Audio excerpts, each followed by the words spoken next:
क्या आप जानते हैं कि शब्दों में कितनी ताकत होती है? इतनी कि वो एक क्रांति ला सकते हैं।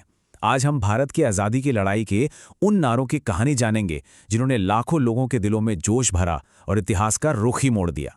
तो चलिए सबसे पहले यही सवाल उठाते हैं।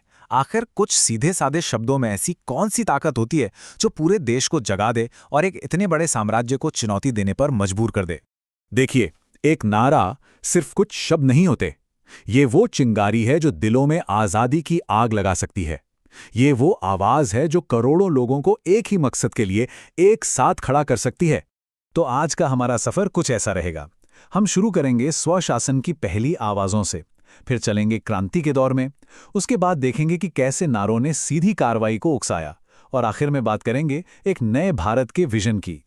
तो चलिए सबसे पहले सेक्शन पर चलते हैं और देखते हैं कि कैसे शुरू के नारों ने एक राष्ट्रीय पहचान बनाने में मदद की। वंदे मातरम, यानी माँ मैं तुम्हें प्रणाम करता हूँ। ये सिर्फ एक नारा नहीं था, ये एक भावना थी।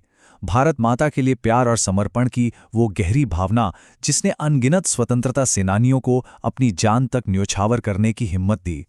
और पता है सबसे दिलचस्प बात क्या है? ये इतना शक्तिशाली नारा किसी राजनीतिक मंच से नहीं, बल्कि बंकिम चंद्र चट्टोपाध्याय के उपन्यास आनंद मठ से निकला था।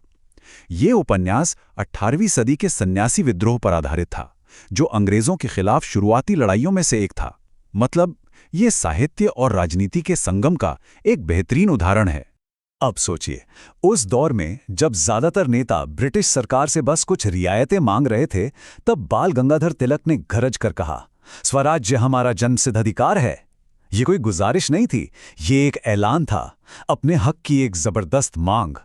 तो अब तक मांगे हो रही थीं, लेकिन जैसे जैसे आंदोलन आगे बढ़ा, नारे और भी जोशीले और क्रांतिकारी होते गए। अब मांगे सीधी कार्रवाई में बदल रही थीं। इंकलाब जिंदाबाद, मतलब क्रांति अमर रहे।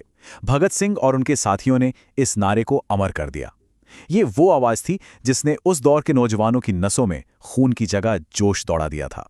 लेकिन एक मिनट, जब हम क्रांति की बात करते हैं तो अक्सर हमारे दिमाग में हिंसा और बंदूकें आती हैं। पर क्या भगत सिंह के लिए क्रांति का मतलब सिर्फ यही था? नहीं, बिल्कुल नहीं। भगत सिंह के लिए क्रांति का मतलब सिर्फ अंग्रेजों को भगाना नहीं था। उनके लिए इसका मतलब था एक ऐसे समाज को बनाना जहां किसी के साथ अन्याय न हो, जहां सब बराबर हों। ये एक बहुत गहरी सामाजिक और आर्थिक क्रांति की पुकार थी। और ये क्रांतिकारी जज्बात सिर्फ नारों तक सीमित नहीं था, ये उस दौर की शायरी में भी धधक रहा था। और कुछ कविताएं तो खुद ब खुद नारे बन गईं।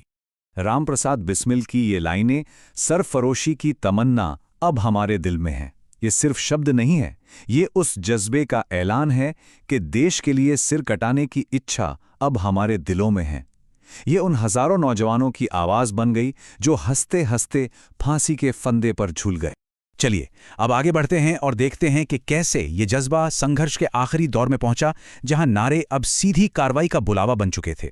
आवाज अब और भी बुलंद हो चुकी थी, चाहे वो लाला लाजपत राय के नेतृत्व में साइमन कमीशन वापस जाओ का नारा हो या सरदार पटेल का कर मत दो का सीधा ऐलान। और इस आखिरी दौर में हमें दो सबसे शक्तिशाली आह्वान सुनाई देते हैं। एक तरफ थे महात्मा गांधी, जिन्होंने कहा करो या मरो, और दूसरी तरफ थे सुभाष चंद्र बोस, जिनका जोशीला नारा था तुम मुझे खून दो, मैं तुम्हें आज़ादी दूंगा। तो समझने वाली बात यह है कि ये नारे एक ऐसे मोड़ पर दिए गए थे जब ये साफ हो चुका था कि अब बातचीत का वक्त खत्म। करो या मरो भारत छोड़ो आंदोलन की आत्मा बन गया, और बोस का ये नारा उनके दूसरे नारे दिल्ली चलो को और भी ताकत दे रहा था। अब मंजिल बिल्कुल साफ थी, पूर्ण आज़ादी। आज़ादी की लड़ाई तो अपने चरम पर थी, लेकिन इसके बाद क्या? हमारे नेताओं का ध्यान अब एक नए राष्ट्र के निर्माण पर था, और ये सोच उनके नारों में भी साफ झलकती है। यहां आजाद भारत की दो बड़ी जरूरतें दिखती हैं। एक तरफ लाल बहादुर शास्त्री का नारा जय जवान जय किसान था, जो देश की सुरक्षा और आत्मनिर्भरता की बात करता था। तो दूसरी तरफ विनोबा भावे का जय जगत का नारा था, जो पूरी दुनिया में शांति और भाईचारे का संदेश दे रहा था। ये टेबल हमें यही बताती है कि ये नारे सिर्फ आज़ादी की लड़ाई के लिए नहीं थे, ये आने वाले भारत का एक ब्लूप्रिंट थे। जय जवान जय किसान हो, जय जगत हो, या फिर नेहरू जी का पूर्ण स्वराज का लक्ष्य, ये सब नए भारत के मूल सिद्धांत थे। आज़ादी तो मिल गई, पर अब सामने एक बिखरे हुए देश को बनाने की बहुत बड़ी चुनौती थी। ऐसे में जवाहरलाल नेहरू का ये नारा आराम हराम है बिल्कुल सटीक था। ये देश के हर नागरिक के लिए एक पुकार थी कि अब आराम करने का वक्त नहीं, बल्कि मिलकर देश बनाने का वक्त है। तो वंदे मातरम से शुरू होकर जय जगत तक ये नारे एक देश के बनने की पूरी कहानी सुनाते हैं। ये हमें याद दिलाते हैं कि शब्द सिर्फ आवाज नहीं होते, उनमें इतिहास बनाने और बदलने की जबरदस्त ताकत होती है।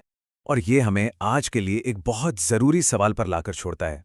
हमारी आज की इस दुनिया में वो कौन से शब्द हैं, वो कौन से नारे हैं जिनमें हमें एक साथ लाने और एक बेहतर भविष्य की तरफ ले जाने की ताकत है।